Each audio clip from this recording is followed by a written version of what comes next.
You, John Fitzgerald Kennedy, do solemnly swear. I, John Fitzgerald Kennedy, do solemnly swear. That you will faithfully execute the office of President of the United States. That I will faithfully execute the office of President of the United States. And will, to the best of your ability. And will, to the best of my ability. Preserve, protect, and defend the Constitution of the United States. Preserve, protect, and defend the Constitution of the United States. So help you God. So help me God.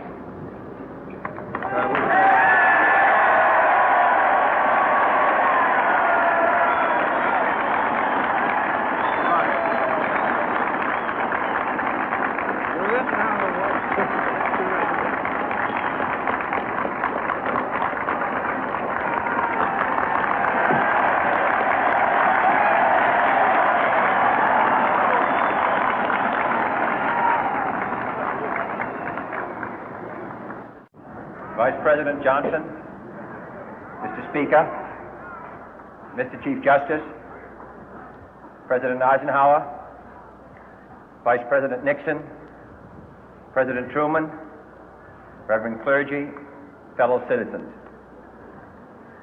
We observe today not a victory of party, but a celebration of freedom, symbolizing an end as well as a beginning, signifying renewal as well as change. For I have sworn before you and Almighty God the same solemn oath our forebears prescribed nearly a century and 3/4 ago.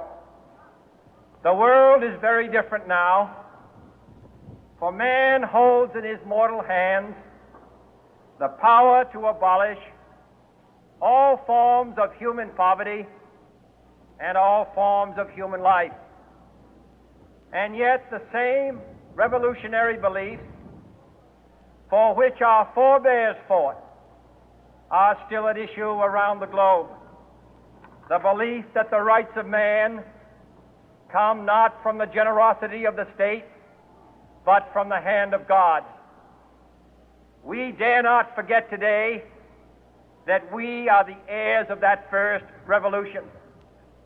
Let the word go forth from this time and place to friend and foe alike that the torch has been passed to a new generation of Americans born in this century, tempered by war, disciplined by a hard and bitter peace, proud of our ancient heritage, and unwilling to witness or permit the slow undoing of those human rights to which this nation has always been committed and to which we are committed today at home and around the world.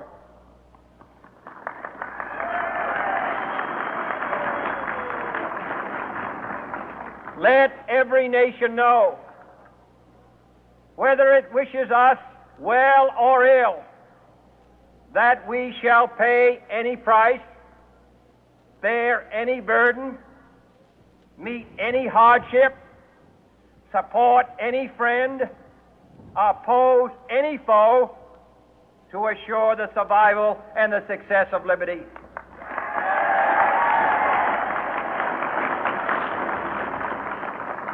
This much we pledge and more. To those old allies whose cultural and spiritual origins we share, we pledge the loyalty of faithful friends. United, there is little we cannot do in a host of cooperative ventures. Divided, there is little we can do, for we dare not meet a powerful challenge at odds and split asunder. To those new states whom we welcome to the ranks of the free, we pledge our word that one form of colonial control shall not have passed away merely to be replaced by a far more iron tyranny. We shall not always expect to find them supporting our view, but we shall always hope to find them strongly supporting their own freedom, and to remember that in the past, those who foolishly sought power by riding the back of the tiger ended up inside.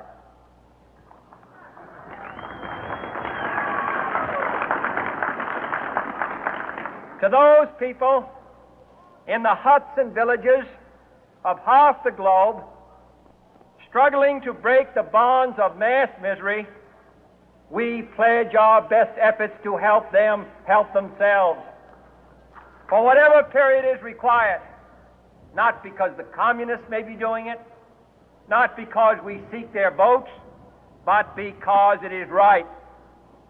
If a free society cannot help the many who are poor, it cannot save the few who are rich.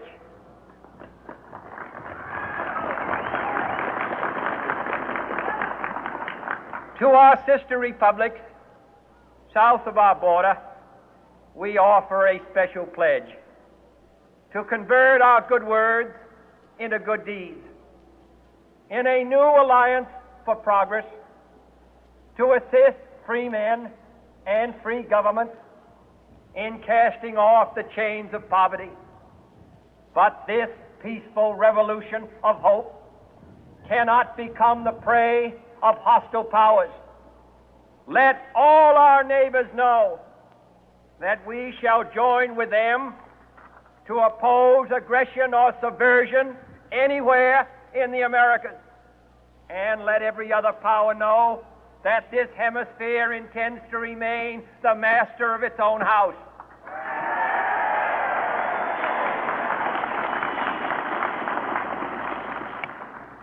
To that World Assembly of Sovereign States, the United Nations, our last best hope, in an age where the instruments of war have far outpaced the instruments of peace, we renew our pledge of support to prevent it from becoming merely a forum for invective, to strengthen its shield of the new and the weak, and to enlarge the area in which its writ may run.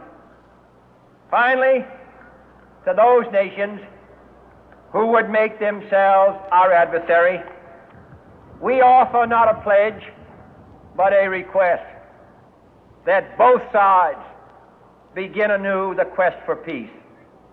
Before the dark powers of destruction, unleashed by science, engulf all humanity in planned or accidental self-destruction, we dare not tempt them with weakness, for only when our arms are sufficient beyond doubt can we be certain beyond doubt that they will never be employed.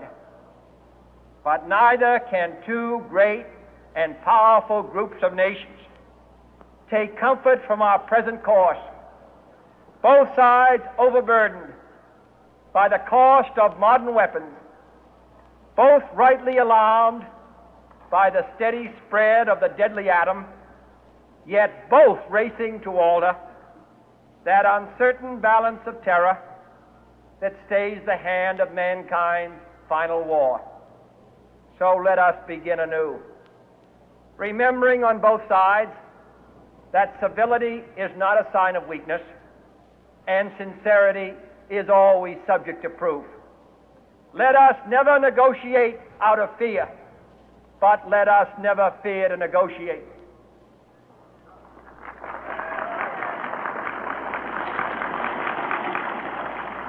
Let both sides explore what problems unite us, instead of belaboring those problems which divide us.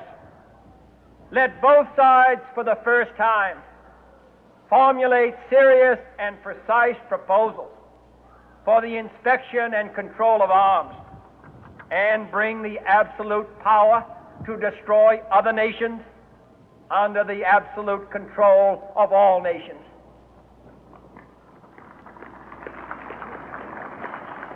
Let both sides seek to invoke the wonders of science instead of its terrors.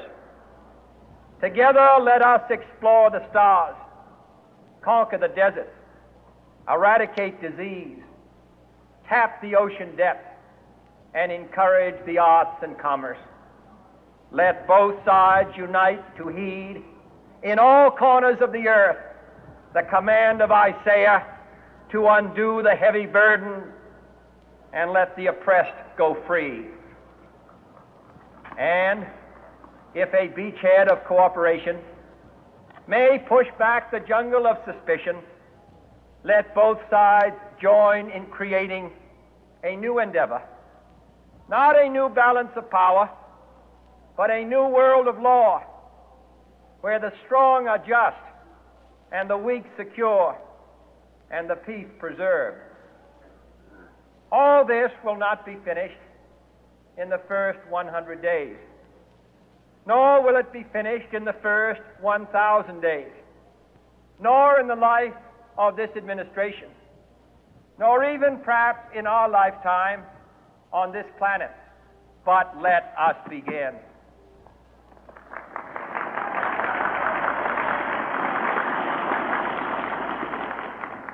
In your hands, my fellow citizens, more than mine, will rest the final success or failure of our course. Since this country was founded, each generation of Americans has been summoned to give testimony to its national loyalty. The graves of young Americans who answered the call to service surround the globe. Now the trumpet summons us again, not as a call to bear arms, though arms we need, not as a call to battle, though in battle we are, but a call to bear the burden of a long twilight struggle, year in and year out, rejoicing in hope, patient in tribulation, a struggle against the common enemies of man, tyranny, poverty, disease, and war itself. Can we forge against these enemies a grand and global alliance, north and south, east and west, that can assure a more fruitful life for all mankind? Will you join in that historic effort?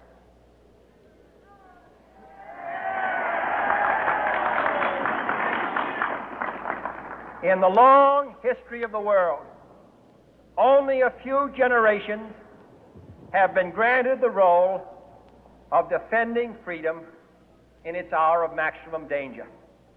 I do not shrink from this responsibility. I welcome it.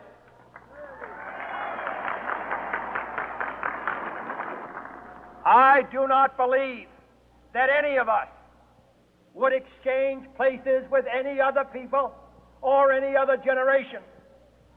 The energy, the faith, the devotion which we bring to this endeavor will light our country and all who serve it. And the glow from that fire can truly light the world. And so, my fellow Americans, ask not what your country can do for you. Ask what you can do for your country.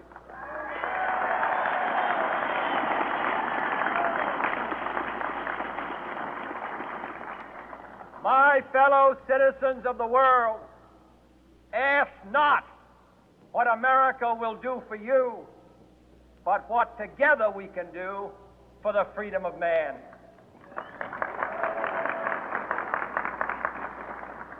Finally, whether you are citizens of America or citizens of the world, ask of us here the same high standards of strength and sacrifice which we ask of you.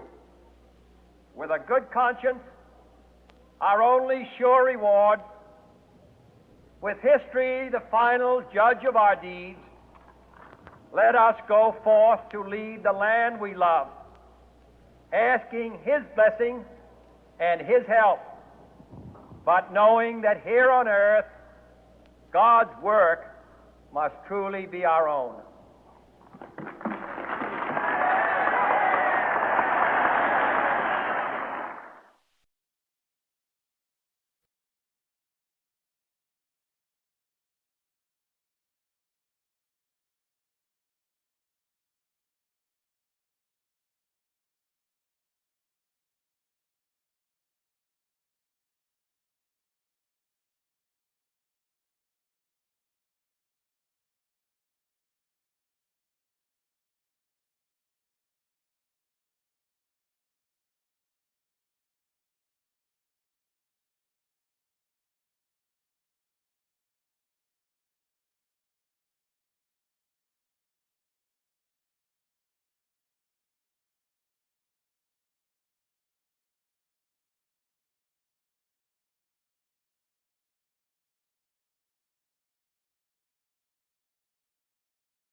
कैसा? ठीक है वास्ते हाँ 15 हाँ very बना रहा बस very बस बस बस क्या औरतें होती थी? औरतें करना चाहिए हम दबाएं